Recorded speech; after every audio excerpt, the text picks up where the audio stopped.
Listo, Saúl, muchísimas gracias por estar aquí otra vez con nosotros, Saúl. Nosotros ya hemos presentado como solo algunos otros programas y casualmente nos viene a hablar de lo que nos habló en la última intervención, que es casualmente la persecución sindical que sigue sufriendo el Suntrax. ¿Nos puede dar un poquito de actualización sobre ese caso, Saúl? Sin duda, el Suntra está siendo víctima de una persecución política, de una persecución ideológica, de una persecución financiera.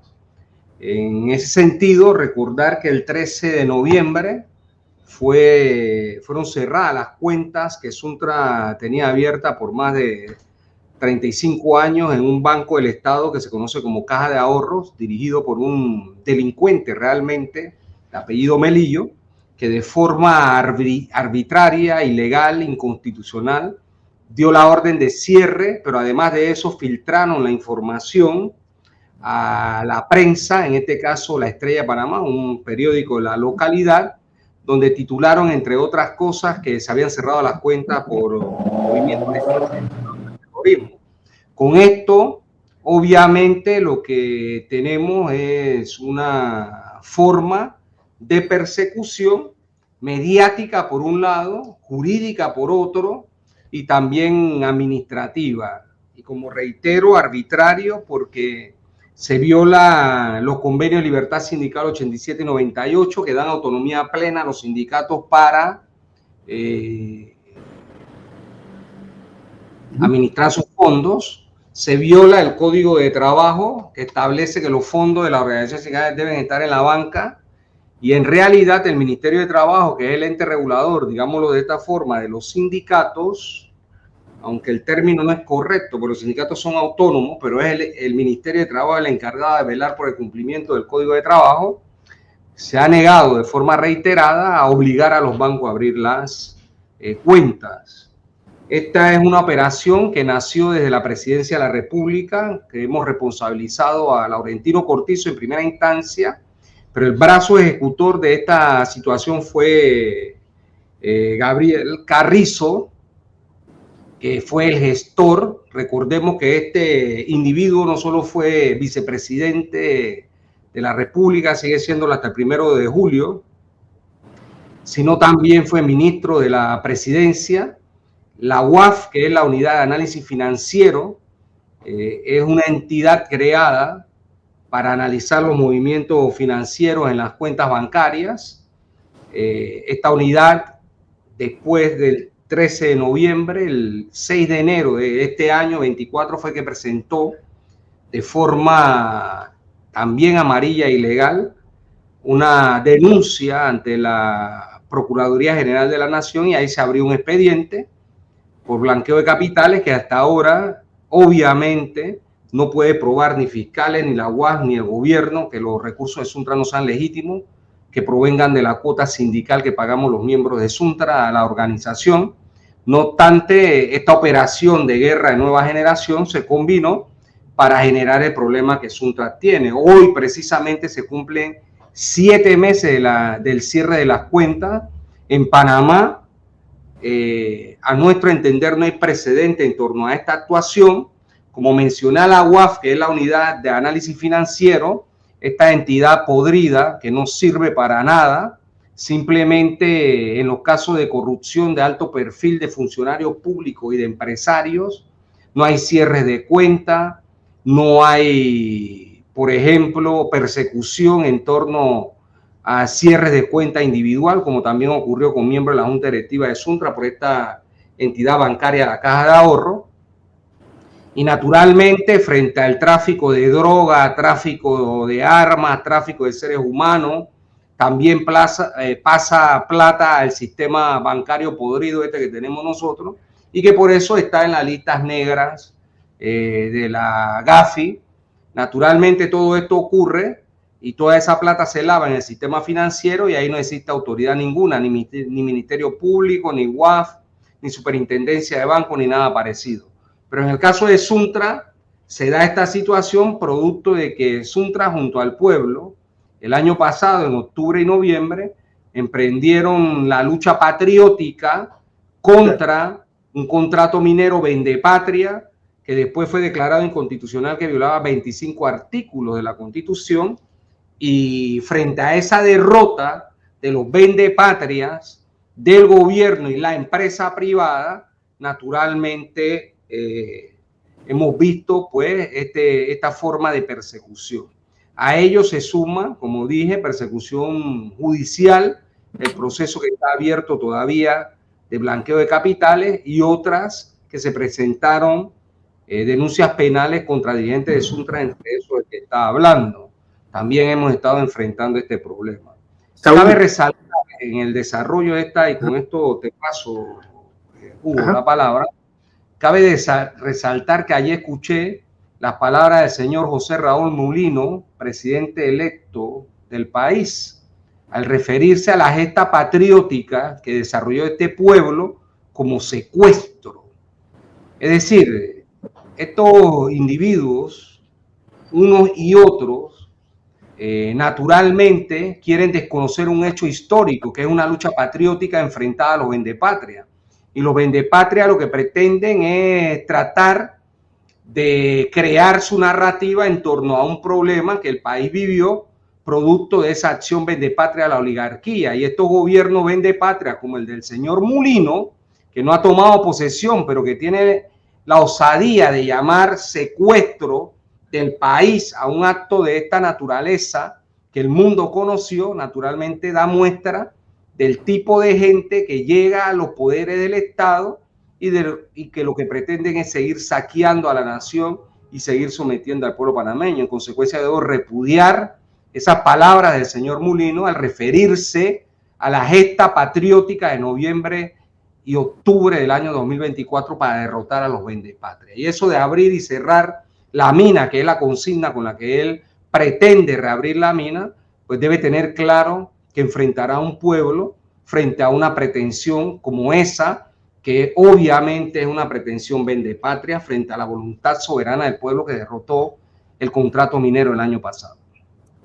Tomando en cuenta, Saúl, la beligerancia que tiene el Suntrax a la hora de enfrentarse a coyunturas como esta de la mina que mencionas, ahora nos encontramos no solamente frente al tema de la mina, porque sí se habla, por ejemplo, o están dando la seña de que quieren abrirla otra vez, pasar por encima de todo lo que se dictaminó y sobre todo por encima de esa lucha que se llevó a cabo, ¿no? Pero también hay otras coyunturas que se van a dar porque ya están anunciando el tema de que hay que hacer ajustes en la Caja de Seguro Social, y nosotros sabemos, sobre todo con la conformación de este nuevo gabinete, qué tipo de ajustes pueden ser esos en la seguridad social, ¿no? ¿Les conviene tener un Suntrax debilitado entonces ante las coyunturas que se vienen?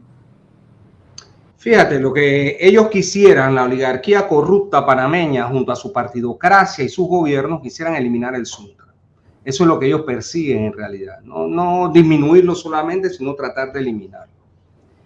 En Panamá, después de la nefasta invasión del año 89 por parte del ejército norteamericano, y que ayer justamente reivindicaban en un hecho antipatriótico, ese sí es un hecho bárbaro antipatriótico, de los llamados cruzados civilistas que auparon la invasión del país, como buenos vendepatrias que son. Allí se hizo referencia también al problema del seguro social. El señor Molino viene con una agenda de confrontación con el pueblo panameño. Él no viene con una agenda de debate y discusión.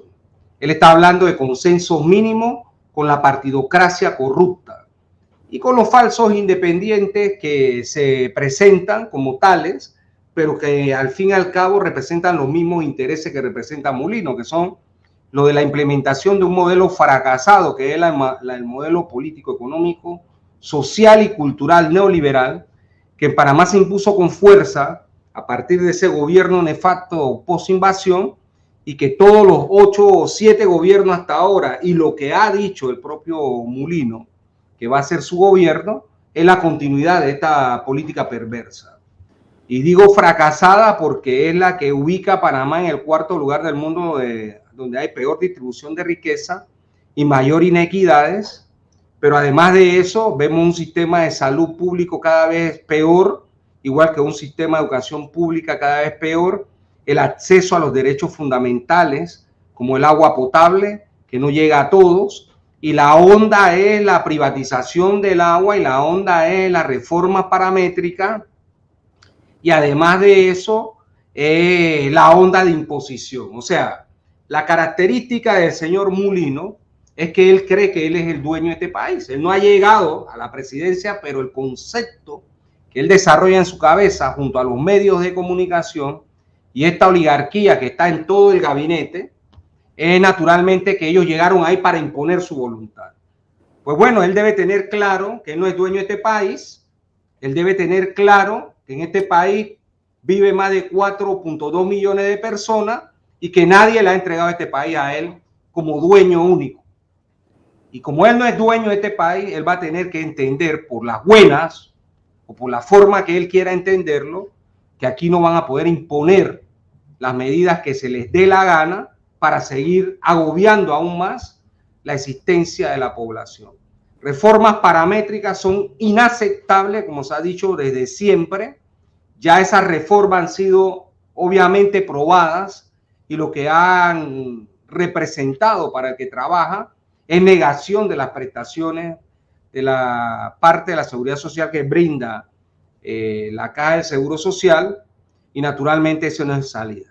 Tenemos propuestas, la hemos presentado en distintos momentos, pero como la lógica de esta oligarquía vendepatria en realidad es hacerse de los fondos de la Caja, privatizar y aplicar reformas paramétricas, entonces ellos lo que creen es que ahora tienen un sujeto que llega a la presidencia y que por su personalidad él va a poder imponer esto. Al haber de Mulino existe la masacre de Changuinola, Colón, Comarca Nove, Chiriquí, que fue parte de su gestión junto a Martinelli en el momento que fue ministro de la presidencia. Mulino fue electo con 34% de los votos emitidos el día 5 de mayo. Él no representa a la mayoría del pueblo panameño. Es el presidente electo según las reglas electorales, pero no es el dueño de Panamá. Así que él va a tener que acomodarse realmente a la realidad que vivimos los panameños, y en verdad, si se quieren salidas serias a los graves problemas que tenemos, entonces el pueblo tiene que ser escuchado, tienen que ser aceptadas sus propuestas y tiene que haber debate democrático, tiene que haber acceso al debate en igualdad de condiciones en los medios de comunicación y además a la presentación de propuestas que realmente dignifiquen la vida humana y no sea seguir cargando a la población que trabaja y a la población en términos generales las desgracias que ya nos han recetado de forma permanente y sistemática. Así que en realidad va a haber problemas serios frente al tema. Ayer, en el evento que te decía, él hablaba que el primer tema que va a abordar es el del Seguro Social. Y naturalmente, él tiene ya, y lo ha expresado públicamente, cuáles son sus pretensiones. Un consenso mínimo, según él, con los partidos políticos tradicionales y las fuerzas representadas en la Asamblea, todas de derecha, todas bajo la mismo prisma de neoliberalismo, y de ahí para adelante él verá cómo impone. Y la forma de imponer, la única que tiene él, en realidad, es la represión, la muerte y la masacre, que es su antecedente y que naturalmente no podemos olvidar la historia. En el caso del movimiento popular y en particular el movimiento organizado en Suntra, obrero, en este caso una parte de él, tenemos propuestas, estamos dispuestos al debate, estamos dispuestos a diálogos reales, no manipulación de diálogos ni diálogos de yo con yo, para debatir y discutir salidas reales al problema que han generado ¿quiénes? Ellos mismos. Es decir, la misma oligarquía corrupta de la partidocracia que ha gobernado, que no solo roban los recursos del Estado, que no pagan la cuota obrero-patronal descontada, sino que además han implementado reformas que, reitero, lo único que han hecho a la población es seguir desgraciándose en la vida de los mismos. Así que es parte de lo que se está viendo y en realidad el pueblo tiene que entender claramente, el pueblo panameño, que en realidad tiene dos caminos: aceptar la imposición de la futura administración o hacerle entender claramente que este no es un problema de imposiciones anárquicas por haber llegado a la presidencia, sino que este es un país de todos y con todos habrá que discutir este problema, especialmente con quienes se ven perjudicados por las políticas implementadas y por quienes se ven perjudicados por el robo de la cuota obrero patronal que tiene la oligarquía en este país y que nadie le hace nada. Para cerrar, no quitarte mucho más tiempo, Saúl, tú hablabas casualmente de las imposiciones post-invasión, sobre todo en el plano económico, ¿no? Esas reformas tipo el plan Chapman, el plan Ford, tocaban muchísimas cosas, pero muchas de ellas eran modificar el código de trabajo. Se modificó después de la invasión, se modificó en el 95 y posteriormente hubo otras modificaciones que casualmente en el gobierno de Martinelli, creo que en el paquete de leyes conocido como ley Chorizo, también se trató de meter otro tipo de modificaciones que incluía el tema de leyes que trataban de acabar con los sindicatos, ¿sí? Ustedes temen también que vengan tomando en cuenta esos asesores que tiene el hijo de Chapman, también el señor Brenes, que lo nombraron ayer asesor. Tenemos un ministro de Economía que es hijo del que precursó o el que inventó, ideó el plan Chapman.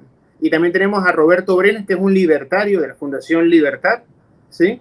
Que ayer ya comenzó hablando de recortes y con el mismo discurso de Milei en Argentina. ¿Qué se puede esperar para los trabajadores en cuanto a código de trabajo, en cuanto a derechos de los trabajadores, cuando siempre han sido en Panamá los trabajadores los primeros que pagan las crisis?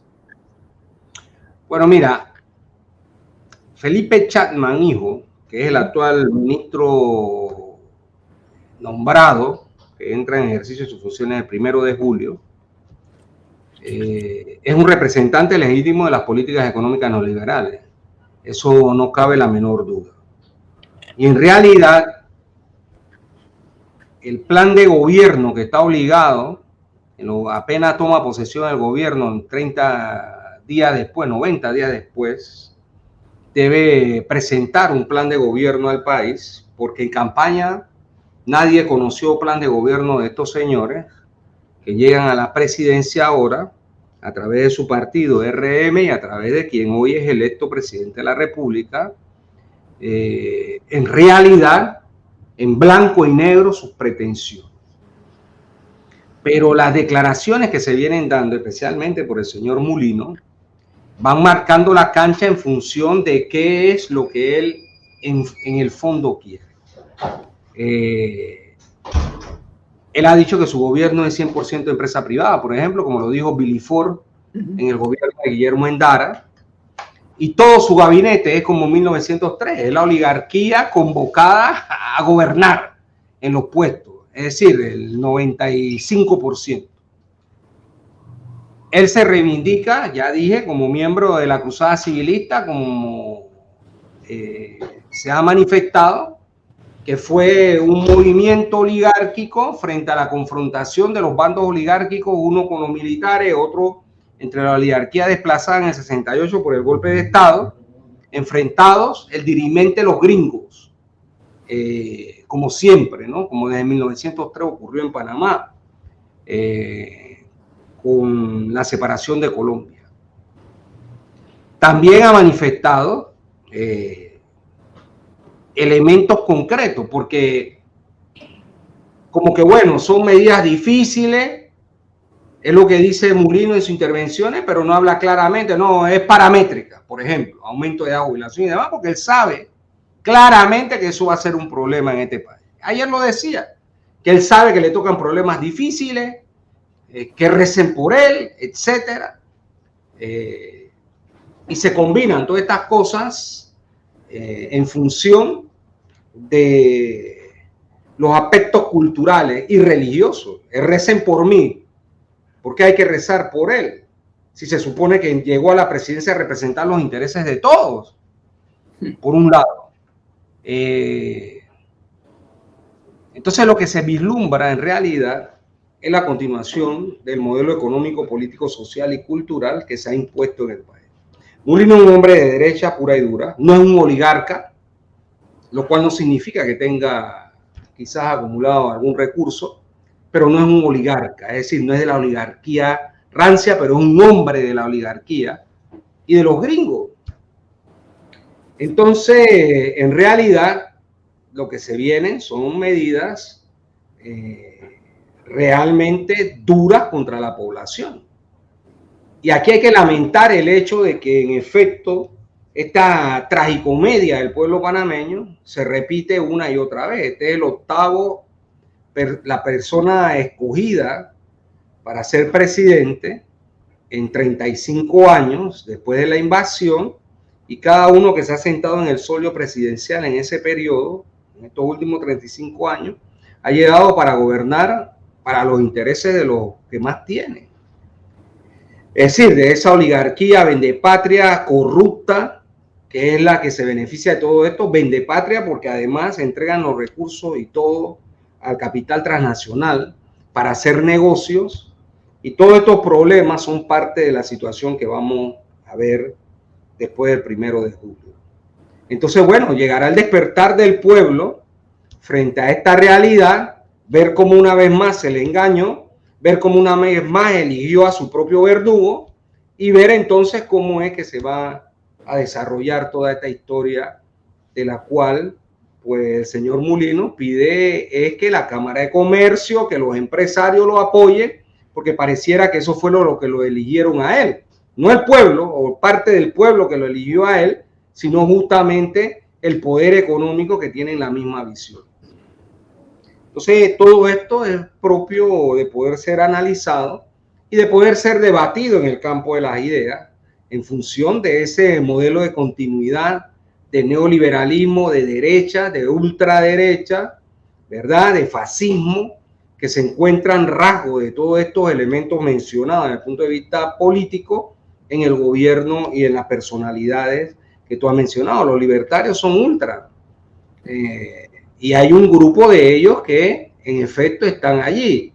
Escuchaba unas declaraciones del señor Mulino, habla de sus compadres nombrados como ministros.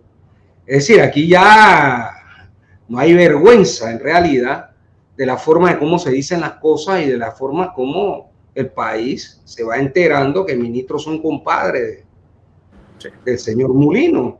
Entonces, y todos, en su inmensa mayoría, reitero, 95% oligarcas. Solo basta verle los apellidos. Entonces, naturalmente, las perspectivas son realmente funestas, proyectadas para la población y para la mayoría. Ya veremos en la práctica que ocurra a partir del 1 de julio, y ya veremos si este pueblo en realidad votó para que aquí se haga con sus derechos lo que le da la gana, o votó para que en realidad se representen los intereses colectivos en función de mejorar la calidad de vida de todos, ¿no? Ya veremos qué es lo que va a ocurrir en la práctica. Pues aquí estaremos, Saúl, para tener un canal para que ustedes puedan hablar y comunicarse. Estamos a la orden siempre. Muchísimas gracias por la atención. Un saludo a todos. Saludos. Y éxito. Muchas gracias.